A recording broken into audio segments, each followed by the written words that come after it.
ડીસાની ભીલવાસ આંગણવાડીનો બદલાયો નજારો। 8,500ની સરકારી ગ્રાન્ટમાંથી થયું સુંદર રિનોવેશન। ડીસા તાલુકાના ICDS ઘટક 1 હેઠળ આવતી ભીલવાસ આંગણવાડી હવે નવા રંગરૂપમાં સજ્જ થઈ ગઈ છે।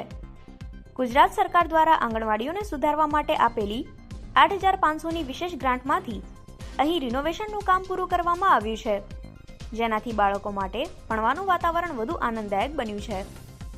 આ યોજના હેઠળ ભીલવાસ આંગણવાડીમાં જિલ્લા પ્રોગ્રામ અધિકારી અને CDPO ચેતનાબેન ગઢવીના માર્ગદર્શન હેઠળ આંગણવાડી કાર્યકર ટીંકુબેન ઠક્કરે સુંદર કામગીરી નિભાવી। આંગણવાડીમાં નવું રંગરોગન અને આકર્ષક પેઇન્ટિંગ કરવામાં આવ્યું છે, જે જોઈને બાળકોમાં પણ ભારે ઉત્સાહ જોવા મળી રહ્યો છે। આંગણવાડીનું નવું રૂપ જોઈને સ્થાનિક વાલીઓએ ખુશી વ્યક્ત કરી। તેમનું કહેવું છે કે આ પ્રકારના સુધારાથી બાળકોને આંગણવાડીએ આવવું ગમશે અને તેઓ રમતા રમતા સારી રીતે ભણી શકશે।